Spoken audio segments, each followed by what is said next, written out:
what makes a person genuinely believe, like a Nigerian priest has literally cursed their water heater, or that a 20-something scammer with, zero mathematical background magically beat a highly encrypted casino algorithm to win exactly $50,000 to the penny, babe. Right, which is just, mathematically impossible, but we'll get into that. Oh, we are getting into all of it. Huh?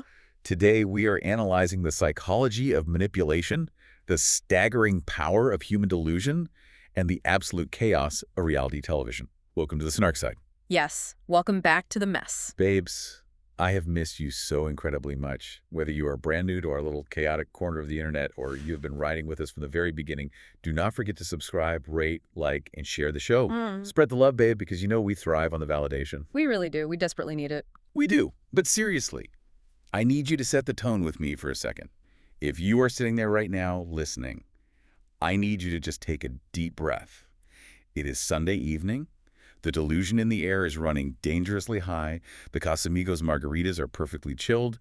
And babe, I am emotionally prepared for absolutely nothing. Oh, I am so ready to spiral. Right. Because we just know this reunion is about to be messy. And that is exactly how we like it. I am locked in. I'm fully hydrated, I am highly sarcastic, and I'm completely ready to dissect every single ounce of madness these people are about to throw at us.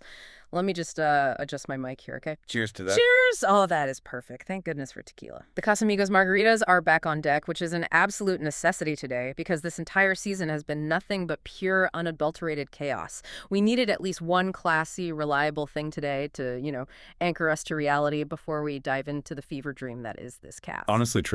But honestly, the psychological warfare we are about to witness on this reunion couch is nothing compared to the sociological experiment I was subjected to earlier today. Oh my God, wait. Before we even touch the reunion, I need to check on you. Because earlier today, you went to the mall. I did, and it was a mistake. Babe, listen to me. Going to the mall on a weekend, in this day and age, it is an absolute horror show. It's a teenager's paradise is what it is. Yes. And an adult nightmare. Yeah. I felt visceral panic just receiving your text messages from the food court. What were you even thinking? It was a tactical error of monumental proportions. I don't even know what possessed me. I think I had a fleeting moment of nostalgia. I had this romanticized memory of the early 2000s thinking, oh, I'll just pop into Sephora, grab a new serum, maybe get a pretzel. No. Absolutely not. Why did no one warn me that the mall on a Saturday afternoon is basically Lord of the Flies, but with better Wi-Fi and unlimited access to bubble tea? Right. It is terrifying. The crowds were suffocating. But it wasn't just the volume of people, it was the architecture of the chaos, the sheer volume of the noise. It's this inescapable vibrating hum of overlapping TikTok audio playing from phone speakers and screaming preteens. Oh, the phone speakers. The worst. And this aggressive pop music engineered to induce anxiety. I was standing in a line that wrapped around 3 display tables, completely surrounded by 14-year-olds who somehow have better, more expensive skincare routines than I do. Wait, literally? How do they afford it? I have no idea. But I just had this immediate, crushing realization that I was completely out of place in the ecosystem. I was the prey. I am literally cringing just visualizing this. It's like you step through those double sliding glass doors, the artificial climate control hits you, the smell of anti-ans aggressively assaults your sinuses, and suddenly you just age 10 years on the spot. Instantly, my joints started hurting. It is a sensory overload nightmare. Why would anyone over the age of 21 willingly subject themselves to that environment?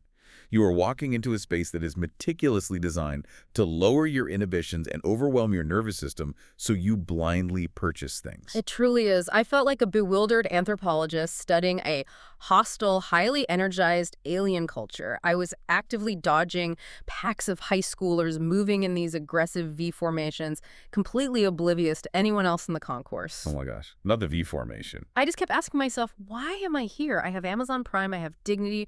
Why am I standing in this fluorescent purgatory under terrible lighting? Barely surviving. I barely survived the ordeal. But Yeah. honestly, as a psychological primer, it was the perfect warm-up for the sheer emotional exhaustion I am about to feel watching these couples try to justify their life choices on national television. It was a masterclass in watching people act entirely on impulse. Completely. You braved the teenagers, and now we must brave the reality TV stars. It's a trial by fire. But before we get to the couch, babe, we have been getting so many incredible submissions from you guys in our DMs. We really have. You are truly feeling the love, and you are delivering the absolute mess. Thank you for sending them in, and please keep the mess coming. We love reading your dirty little secrets. It makes us feel so much better about the chaos in our own lives. Exactly.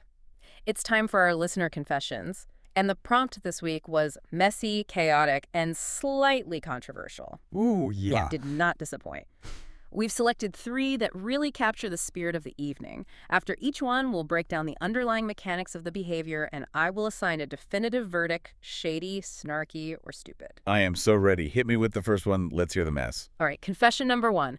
This listener writes, babe, I need to get this off my chest. I've been dating this guy for 8 months. He's incredibly toxic. He constantly flakes on plans, and his communication skills are non-existent. Typical. Yeah. Throw them away. Wait, it gets better.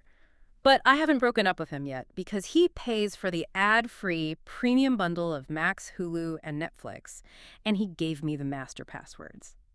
The season finales of my favorite shows are next month, and I am literally just holding out until they air so I don't have to pay for my own subscriptions. Oh my God. Wait, the ad-free bundle. Because that is like $30 or $40 a month of pure, uninterrupted streaming luxury. Right. She knows what she's doing. I am screaming. This is so incredibly messy, but I also kind of respect the microeconomic strategy. Like, inflation is crazy right now. The cost of living is out of control. Yeah. You have to do what you have to do to watch House of the Dragon in pristine 4K resolution. See, I appreciate the hustle on a superficial level, but we have to look at the actual cost-benefit analysis here. This is a fascinating example of how we miscalculate emotional labor. Okay, lay it on me. You are sacrificing your peace of mind, your valuable time, and your emotional stability for what? $30 to $40 a month? That is a terrible return on investment. I mean, when you put it like that, You are letting a toxic man drain your psychological energy, elevate your cortisol levels with his flakiness, and disrupt your nervous system just to avoid a 2-minute commercial break on Hulu.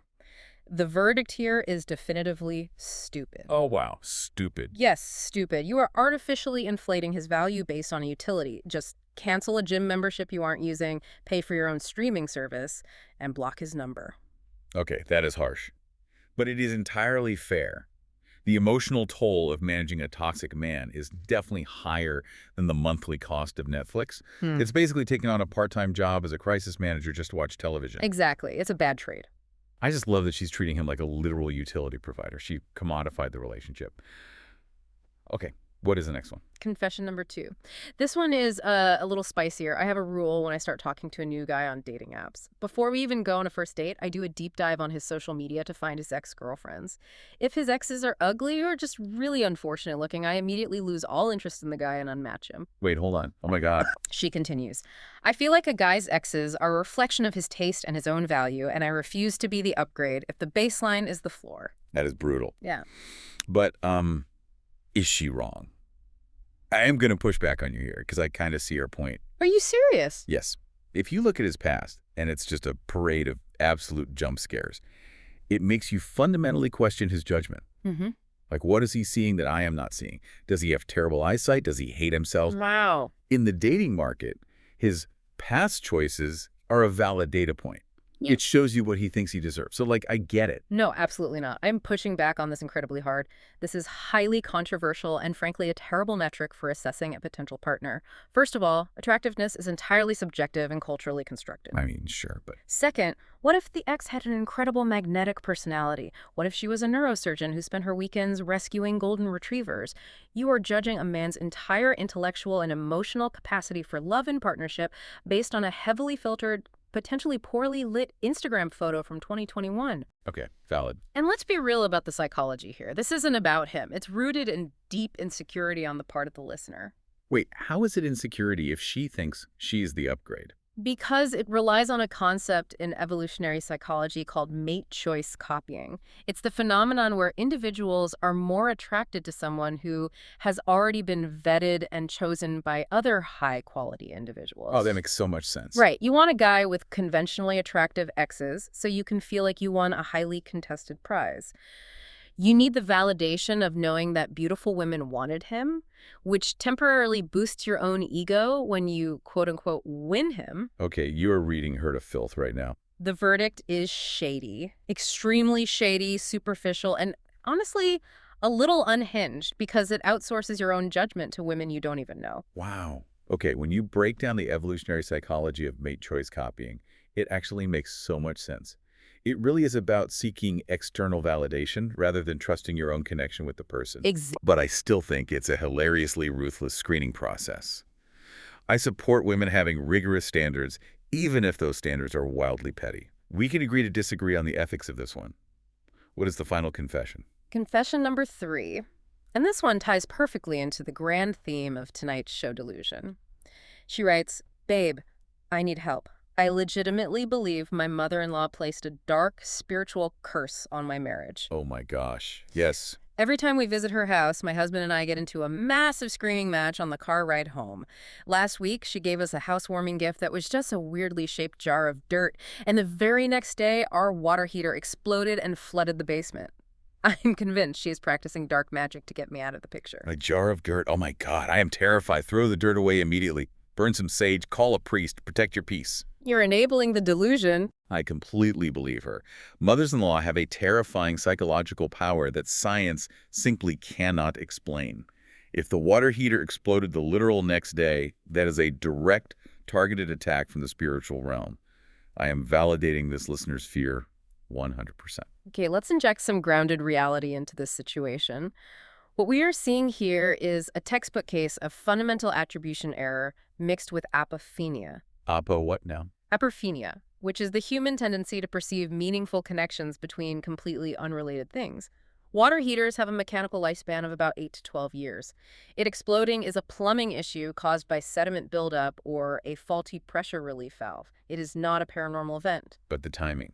The day after the dirt jar. It's a coincidence. And as for the fighting, couples getting into screaming matches after visiting in-laws is basically a universal human experience. It's incredibly stressful. Oh, I mean, that is true. Your mother-in-law doesn't need to harness the dark arts to ruin your day. She just needs to make 3 passive-aggressive comments about your cooking and criticize your husband's posture.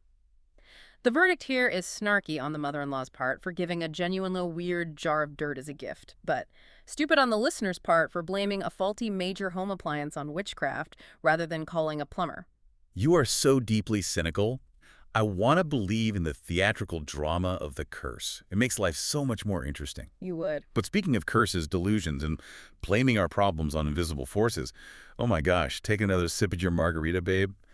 Let's shake off these confessions because our reunion energy is fully activated. Fully activated. I am ready. We are leaving the real world behind and stepping into the studio. It is time to get into part 1 of the Before the 90 Days Tell-All. And the central thesis of this entire deep dive, the connective tissue binding all these chaotic couples together, is the brutal collision between delusion and reality.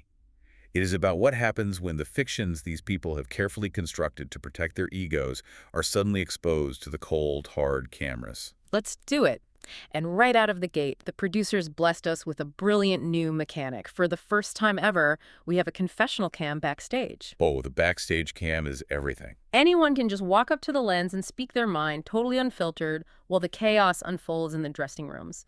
It is brilliant reality TV engineering because it bypasses the polished, rehearsed answers they give on the main stage and captures them in their raw, highly agitated state. It was a stroke of absolute genius. The backstage footage is always where the real visceral tension lies anyway.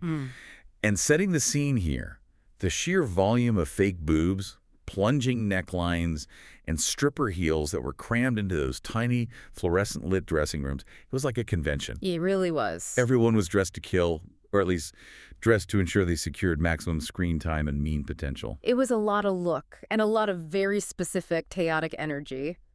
Which brings us immediately to the most bizarre boundary violation I have seen on television in a long time. Elise and Laura are in the dressing room. Laura is wearing this incredibly tight snake print dress. Oh, for the snake dress. Which we will definitely analyze the psychology of later. And they casually start talking about plastic surgery. Yes. Elise just flat out asks Laura, "Are your boobs real?" And Laura says, "No, they're fake." And then out of nowhere, Elise suggests they literally touch each other's chests to see whose are bigger and firmer. She just reaches out and physically grabs Laura. She literally grabs her chest to do a fake versus real anatomy comparison. She confidently declares, "Mine are the real deal, period." I had to pause the screen. My jaw was on the floor. The absolute lack of boundaries is staggering. Let me ask you, the listener, right now. Have you ever had a coworker or a casual friend just openly grab your anatomy in a brightly lit dressing room to compare density? Because on this show, that is just a Tuesday. It's treated as totally normal conversational filler. Never. If anyone did that to me in real life, I would be calling HR so fast the phone would catch fire. Right, and we really have to ask, is this the normalization of reality TV culture where your body is quite literally the product being discussed? Or is it just an inherent lack of social calibration on Elise's part? I think it is a mix of both. Yeah. Reality TV warps your sense of what is appropriate because the currency of the realm is shock value. It was so incredibly awkward, but Laura just stood there and took it, almost like she was proud of the comparison. She loved the attention. But speaking of Lise, we have to talk about Lisa's entrance because the delusion started immediately. We must, because Lisa decided this was the day to execute a total brand overhaul.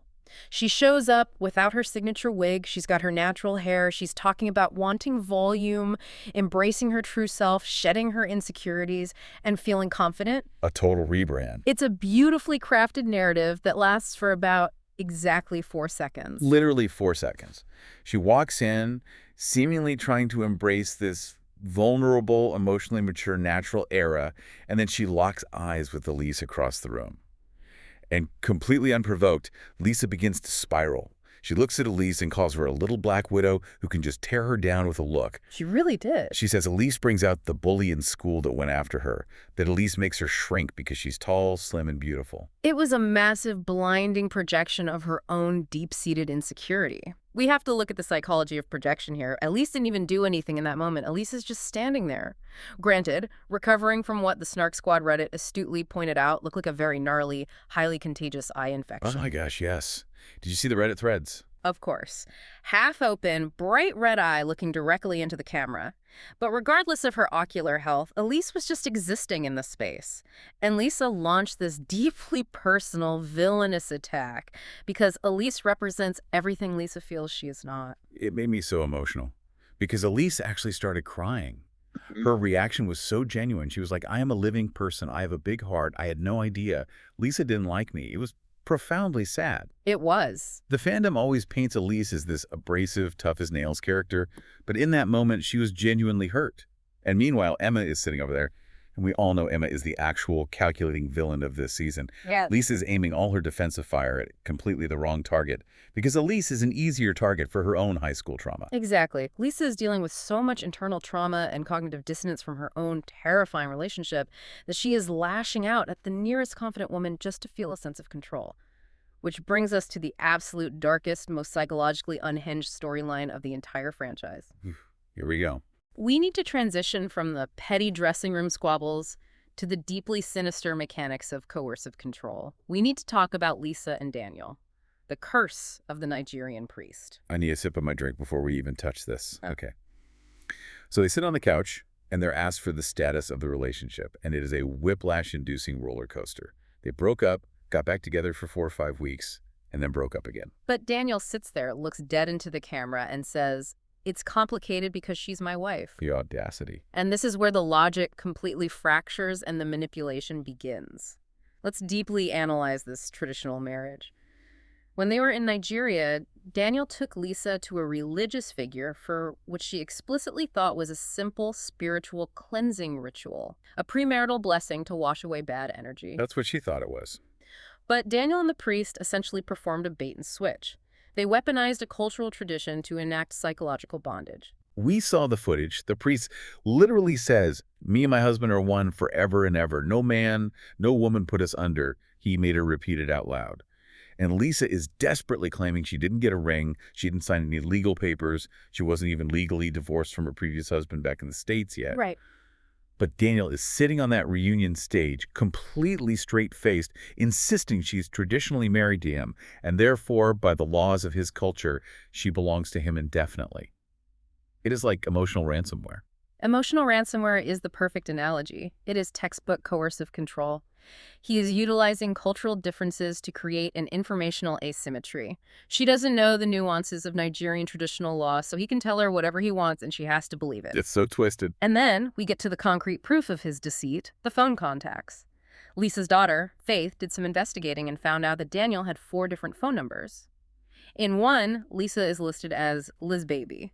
But he had another number, a Nigerian number, where someone was saved as wife chat. Wife chat, I cannot. And Daniel's defense when confronted on stage. Oh, I don't think I have such a name. All I have is friends. It's insulting.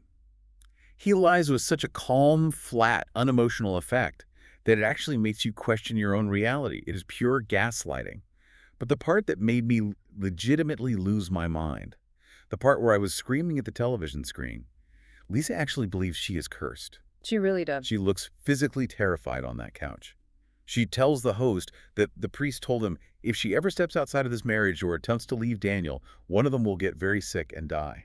And this is where we have to discuss the actual science behind what is happening to Lisa, because she connects this psychological terror to a very real, documented medical emergency. She tells the cast that after she tried to pull away from Daniel, she ended up in the hospital bleeding profusely, almost dying. Which is terrifying. And she attributes this entirely to the Nigerian priest communicating with the ancestors to punish her. She actually said, "I keep going back to Daniel because I am terrified for my life." But let me explain the mechanism here. There is a documented medical phenomenon called the nocebo effect. Wait, like a placebo? Exactly, but the dark mirror of it. We all know the placebo effect, where a sugar pill cures your headache because you fundamentally believe it will cure you. The brain releases endorphins based purely on expectation. Right. The nocebo effect is the exact opposite. If you truly deeply believe you have been cursed, poisoned, or doomed, your brain will trigger a catastrophic physiological cascade. Your sympathetic nervous system goes into severe overdrive, pumping toxic levels of cortisol and adrenaline into your bloodstream. Wow. Your blood pressure spikes. You can actually induce severe gastrointestinal bleeding, cardiac events, or even psychogenic death purely through the psychological terror of belief. Her mind is literally destroying her body because of the fiction Daniel planted in her head. Wait, so you're saying Lisa's bleeding? She literally thought herself into the hospital? That the curse is quote-unquote real only because her brain made it real? Exactly. It's the ultimate, most insidious form of toxic control. If you can't manipulate someone with love, and you can't manipulate them with money, you manipulate them with existential biological fear. You hijack their nervous system. It is so dark. And thank God her daughter Faith was there to break the spell. Faith came out swinging. She did not mince words. She looked right at Daniel and said he was love-bombing. He was manipulative. He scammed her. Faith represents the audience's logic in that moment.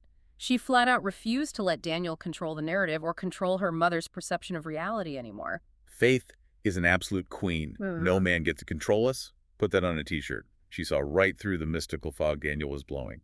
But the contrast between Lisa's terrifying life-or-death physiological reaction and the absolute clownery of the next couple is giving me severe whiplash. Talk about a pivot. Let's transition from the delusion of spiritual curses to the delusion of mathematical impossibilities.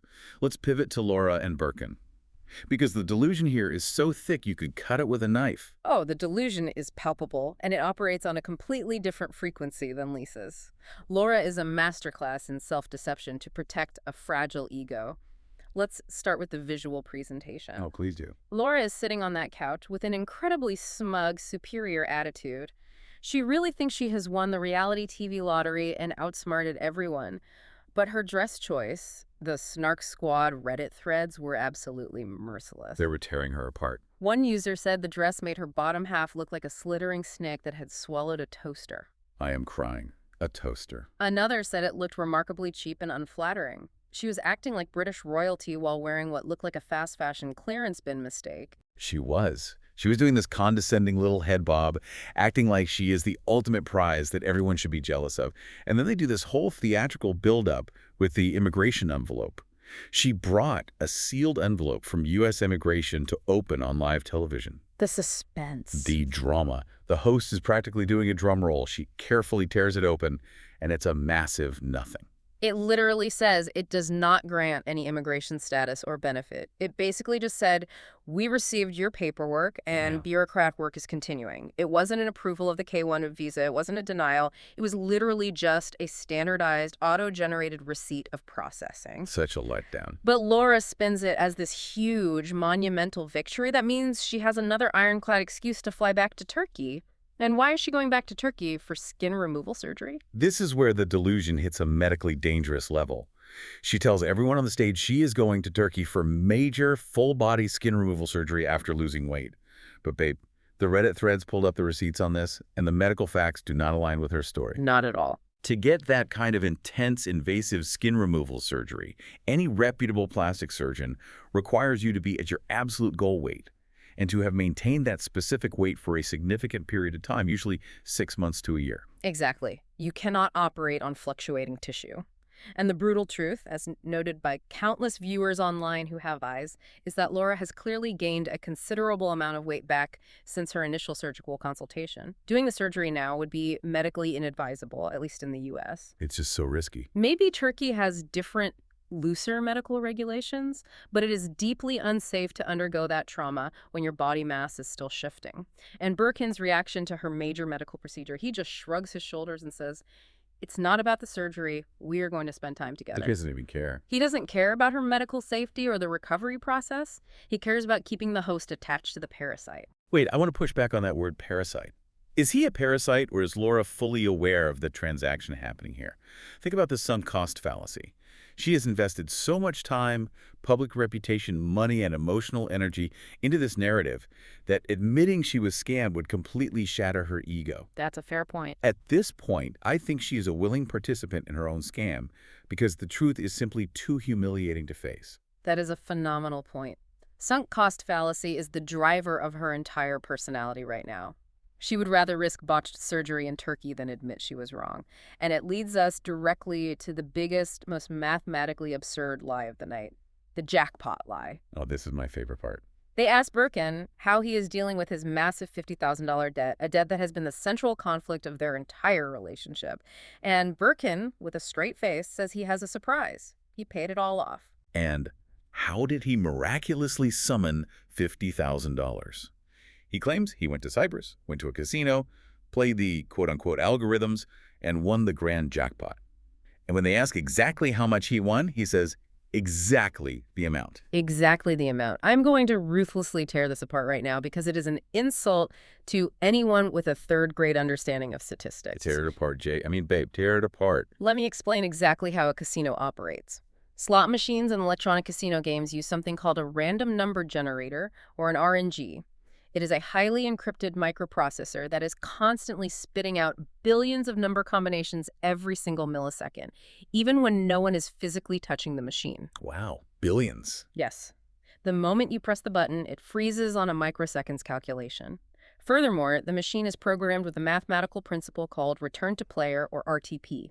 This means over millions of spins, the machine is hard-coded to always keep a specific percentage of the money. Okay, so it's completely rigged in their favor. Exactly. There is absolutely no algorithm a human brain can visually predict because the seed numbers change at the speed of light. So Birkin is basically sitting there saying he walked up to a machine, mathematically predicted a microsecond algorithm that moves faster than human cognition, and walked away with a perfectly round, exact, zero-sum $50,000 check to clear his books. Yes. He is lying through his teeth. No one walks into a casino in Cyprus, mathematically calculates a spin, and walks out with precisely $50K on a whim. Statistically, the odds are effectively zero. It's so obviously a lie. He either borrowed that money from incredibly dangerous people, did something highly illegal, or, and this is the most likely scenario, the debt never existed in the first place, and it's all part of a larger, fabricated financial scam to extract money from Laura. It is so insulting to the viewer's intelligence, and Laura just sits there smiling, bobbing her head, eating it up. She prefers the ridiculous lie to the painful truth. And wait, we cannot forget the incredibly weird side detail he dropped out of nowhere. They asked why Laura hasn't met his parents yet. Birkin says he fights with his father every day, but then casually mentions he is living with his parents in the apartment that he bought years ago. A brand new piece of financial information that Laura clearly knew nothing about. Let's do the math again. If he was drowning in $50,000 of crippling debt, why didn't he sell the apartment he allegedly owns? I think it makes sense. He quickly claims the house is only worth $25K now due to the market, but in 10 years it would be worth $100K, so he's holding it as an investment. The math ain't mathin'. He is throwing out rapid-fire numbers and conflicting real estate assets to confuse the room, and unfortunately, Laura is very easily confused. She is completely blinded by the vanilla and spice, which, by the way, is the most cringe-inducing nickname in franchise history. But you know who isn't blinded? Michael. They bring Michael out, Laura's former best friend, and the dynamic is incredibly toxic. Laura claims Michael was just jealous that she wasn't giving him the obsessive attention she normally gave him. She literally does this mocking, condescending head bob and says, "I would love it." Michael claims that Laura was completely disrespectful, changed her entire tone of voice when Birkin was around, and treated him like a toddler. And if we look at the behavioral evidence, the truth heavily leans toward Michael's interpretation. 100%. Laura clearly made him a third wheel on that trip. She brought him along as a free emotional safety net, completely ignored him to fawn over Birkin, and then became aggressively defensive when he felt alienated. But Michael isn't completely innocent either. I have to call him out. He pushed her away when she drunkenly tried to kiss him, setting a physical boundary, but he still wanted her to act like he was the absolute most important man in her life. He wanted all the emotional devotion of a romantic relationship without any of the actual commitment, and he got wildly jealous when Birkin took his spot on the pedestal. They are both so messy and codependent. But honestly, as messy as they are, they look like absolute amateurs compared to the most toxic, volatile couple to ever grace that stage. Laura is a masterclass in self-delusion, lying to herself to protect her ego. But what happens when the delusion isn't a shield, but a weapon? That brings us to our next couple, Emma and Ziad, where the lies are aggressively aimed outward. Transitioning to the Moroccan desert disaster, Ziad is sitting on that couch, fully, unconditionally embracing his villain era. He knows the entire cast hates him, he knows the audience hates him, and he does not care. Not a single care. Yeah. He has suffered a massive narcissistic injury by being made to look like a fool on global television, and now he is there to inflict maximum emotional damage as payback. They start digging into the mutual cheating allegations, because this wasn't just a simple culture clash between an American and a Moroccan. This was a race to the absolute bottom of human decency. Emma brings up that she got a direct message on social media from a British girl. The girl claims she had a consensual sexual relationship with Ziad right before Emma arrived in Morocco. And Emma smugly reads the screenshot out loud to the room. "I'm a girl and I don't like dirty men." Ziad's defense strategy in this moment is a masterclass in semantic deflection. He doesn't deny the hookup outright. He plays linguistic word games. He says, "I didn't make something wrong, and I haven't been with someone at the same time when I was with Emma." Which is such a lawyer answer. Which is a very specific, carefully crafted sentence that means, yes, he was absolutely hooking up with the British girl mere days before Emma's flight landed. And this is the exact same man who later used strict religious and cultural boundaries as a weapon to publicly shame Emma for her past. The hypocrisy is staggering. It is rules for thee, but not for me. It is infuriating. He tries to hide behind piety when it suits him. But just when you think Emma has firmly won the moral high ground and secured audience sympathy, the producers drop a tactical nuke onto the stage. They bring out Emma's twin sister, Izzy. And Izzy systematically obliterates Emma's carefully constructed victim narrative. It was a beautiful, devastating betrayal to witness. Izzy sits down, looks directly at the host, and confirms that Emma was not just passively sitting at home waiting for her Arabian prince. Nope. Izzy reveals that Emma was actively dating and hooking up with multiple guys right before flying to Morocco to meet Ziad. First, Emma tries to minimize it, saying it was months ago. Then she says a week, then a month, and they finally settle on the undeniable fact that it was 3 or 4 weeks prior to the trip. And the detail that made me literally scream out loud: the calendar. Emma aggressively defends herself by saying, "It was 3 weeks, I know, because I have it on my calendar." She literally tracks her hookups on a physical calendar. Who does that? What is the psychology behind that? Is she putting little gold star stickers on the dates? The psychology behind tracking sexual conquests on a calendar is fascinating. It usually points to an intense need for control and validation. By logging it, she is turning her dating life into a measurable metric of her own desirability. It's so weird. But revealing that fact on television completely destroys her entire sweet, naive girl looking for love persona. It proves she's highly calculated. Ziad immediately pounces on this vulnerability. He asks Izzy, "Are you proud to be hooked up with everyone?" And then the insults start flying. Oh, it gets so ugly. It devolves into a vile middle school exchange. Emma calls him an a-hole, and Ziad tells her to go completely off herself and says that her fake personality matches her wig, which smells like shit. I gasped. To attack a woman's wig on national television. That is so far below the belt. But the sad thing is, the Reddit users were actually agreeing with him. They were questioning the logistics of how she keeps the synthetic wig clean in the sweltering Moroccan desert heat.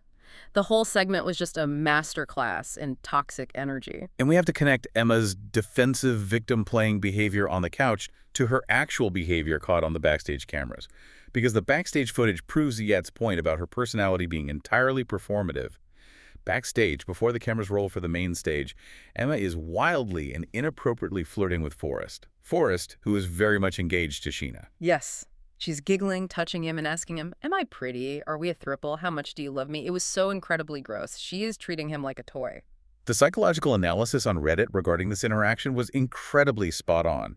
They described her behavior as giving high school mean girl treats the neurodivergent kids as pets. Spot on. Emma engages in something called triangulation. She wasn't genuinely romantically interested in Forrest. She was using him as a prop to secure camera time, to stroke her own fragile ego after being rejected by Ziad, and to assert dominance over Sheena by proving she could command her fiancé's attention.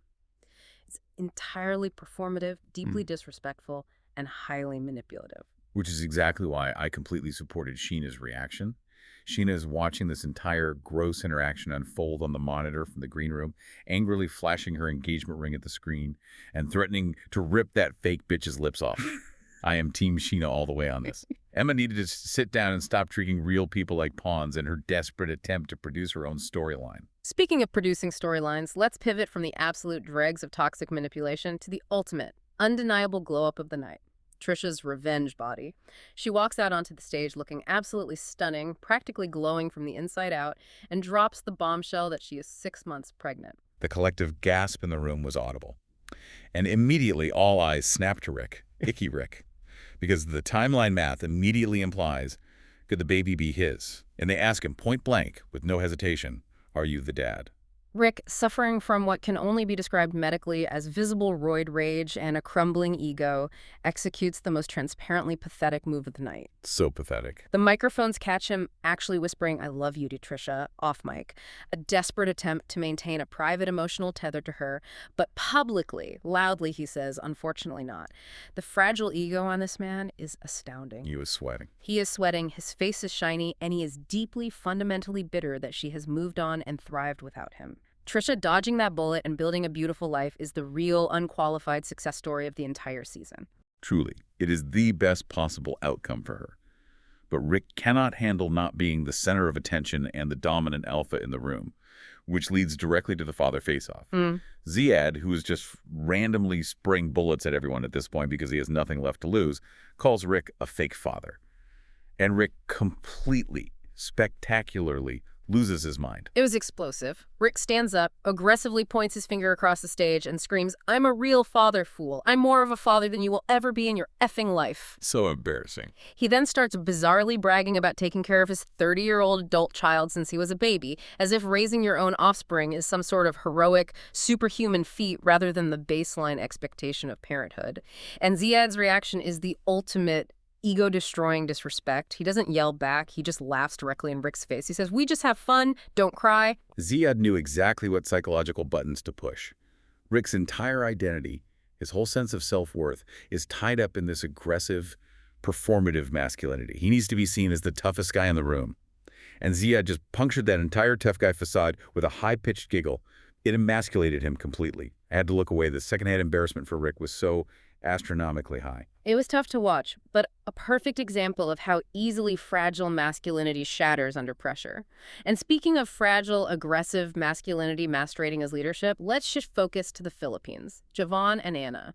Javon proudly announces to the group that he has quit his job in the States and moved to the Philippines permanently. Before we get into the deeply problematic trauma of his worldview, we have to acknowledge the tragic news that was shared. Anna revealed that she had a miscarriage during Javon's last trip to see her. I just want to take a sincere, heartfelt moment to express deep empathy for Anna. Going through that kind of profound biological and emotional loss is devastating, and having to sit on a brightly lit stage and talk about it to an international audience takes an unfathomable amount of strength. We are sending her so much love and support. Absolutely. It's a heartbreaking, deeply vulnerable situation, and it adds a tremendous amount of emotional weight to the systemic conflicts they are trying to navigate as a couple. Which brings us back to Jovan. I am going to analytically tear into his mindset right now because it represents a cultural poison. Go for it. Javan went to Asia infected with a heavily ingrained algorithmic manosphere ideology. He practically admitted it on camera. He explicitly stated he expected a submissive traditional wife, a trad wife, who would just nod quietly and agree with whatever the captain of the ship decided for their lives. Yes. He literally said, I feel like I was a little tricked. If she would have started demonstrating those behaviors earlier on, we probably never would have gotten married. He actually said out loud that he felt stuck with her. Why?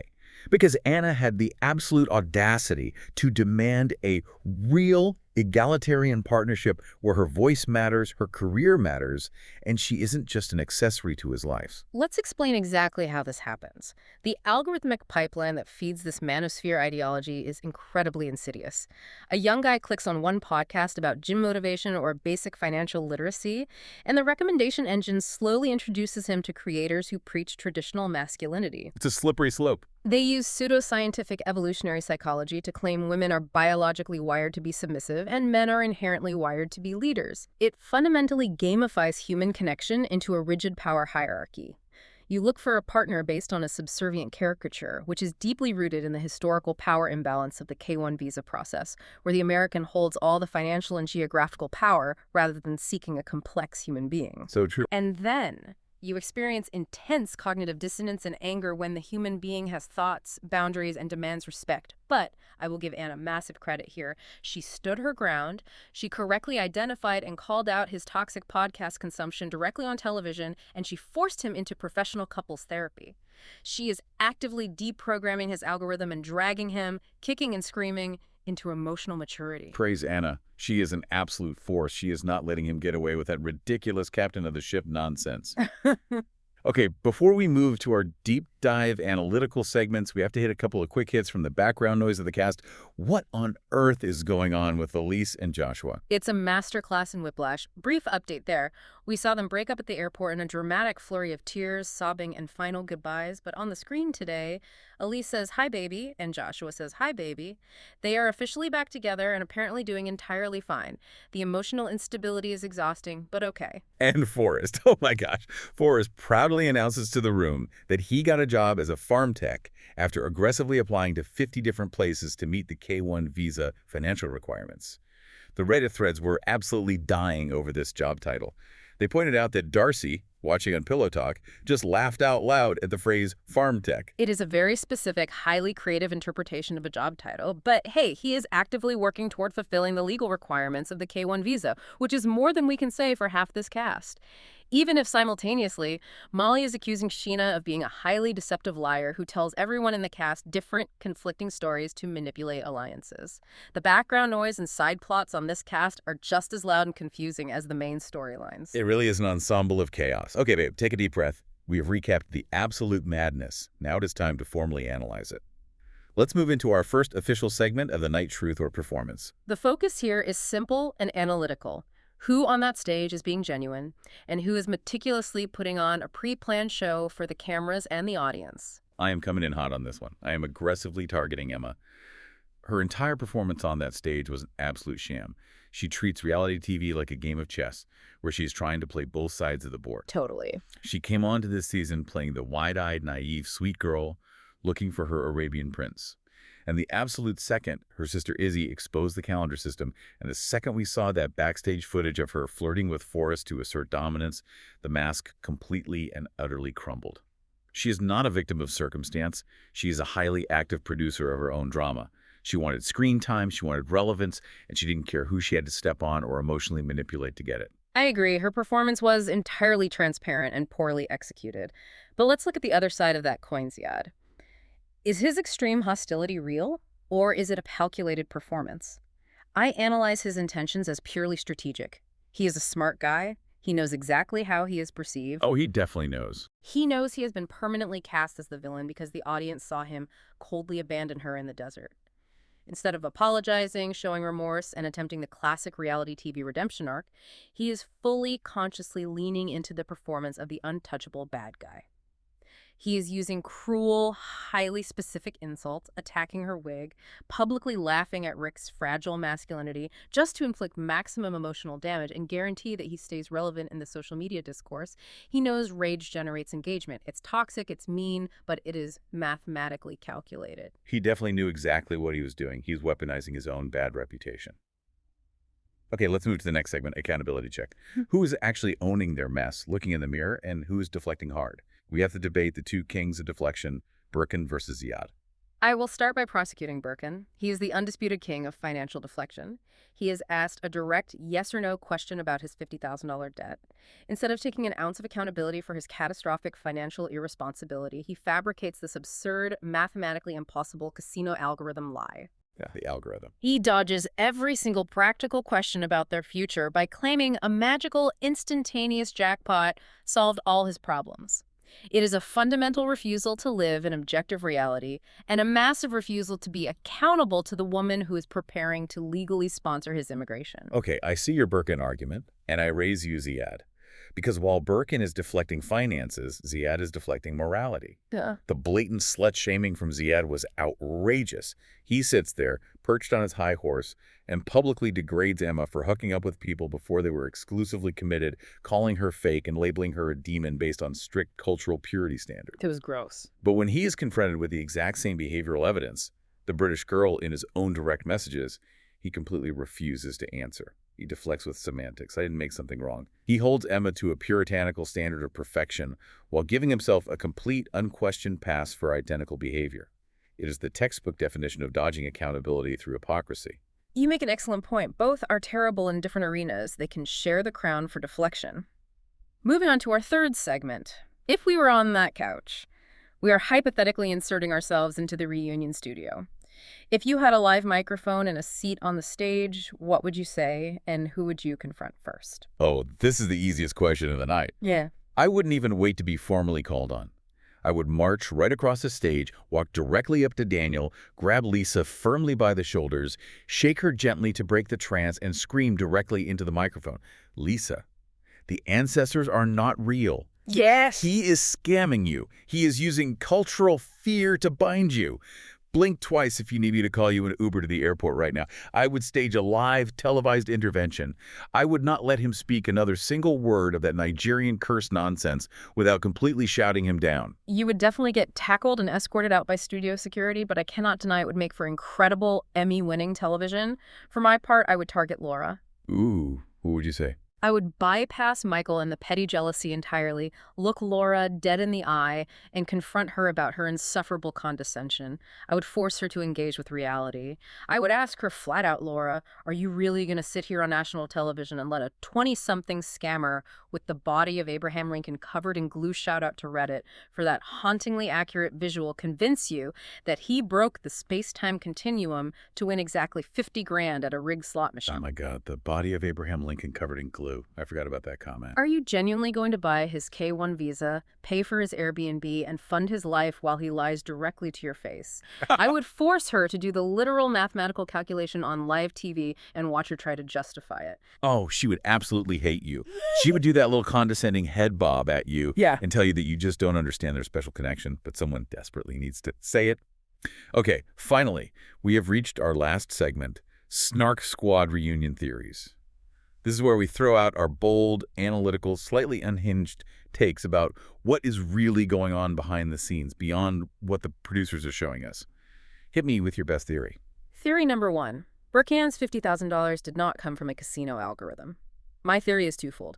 Either he did something highly illegal and deeply dangerous in the underground economy of Cyprus to get that money, or, and this is by far the more statistically likely scenario, he is lying entirely about the debt being paid off. Oh, totally lying. I firmly believe the massive debt still exists. The jackpot is a complete fabricated fiction, and he is stringing Laura along with this good news solely so she doesn't panic and back out of buying his K-1 visa, paying for his apartment, and funding her trips to Turkey. He's not clear of the debt. He is just buying time until he gets to America. Oh, I totally 100% buy that the debt is still there. It's all smoke and mirrors.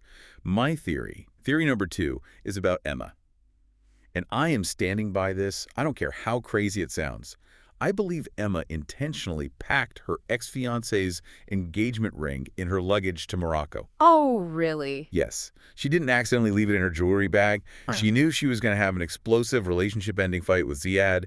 She knew she would dramatically pull out the ring on camera to show him she had other options, and she did it purely, calculatingly, as an opening gambit to guarantee she secured a prime spot on the tell-all couch. It wasn't an accident. It was premeditated reality TV gold. I have to disagree with you there. I'm pushing back on this theory entirely. I don't think Emma is a reality TV mastermind playing 4D chess. I don't think she possesses the intellectual foresight to pre-produce her own storyline that deeply. But the ring, I think she is just genuinely that chaotic, disorganized, and messy in her actual day-to-day life, and she packed the ring because she legitimately thrives on toxic drama and keeping her exes on a string just in case. It wasn't a master plan to secure a TV spot. It was just a symptom of her constant pathological need for attention and validation from multiple sources. wow. Honestly, your psychological analysis makes her look even worse and more unhinged than my conspiracy theory does. I love it. Babe, we have reached the end of the line. I am emotionally and intellectually exhausted.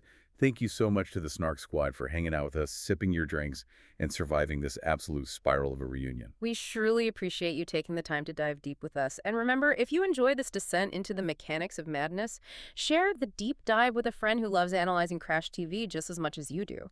Drop us a 5-star rate and review on whatever app you're using. It genuinely feeds the algorithms, and I mean the real recommendation algorithms, not Birkin's imaginary casino algorithms. Bring it all full circle, babe. I cannot believe we started this hangout traumatized by the sensory overload of teenagers at the mall, fueled by Casamigos margaritas, and somehow ended up deep in the psychological trenches of the nocebo effect, Nigerian curses, fake casino jackpots, and the mechanics of smelling wigs. I am emotionally drained, but I am incredibly satisfied with the analysis. It was a profound journey, but before we go, I want to leave you with one final thought. It is so easy for us to sit here, drink our margaritas, and laugh at Birkin's fake algorithms or Lisa's belief in Nigerian curses. But ask yourself, what fictions are you accepting in your own life just because the truth is too expensive or too emotionally painful to admit? Oof. Now that is a thought to keep you up at night.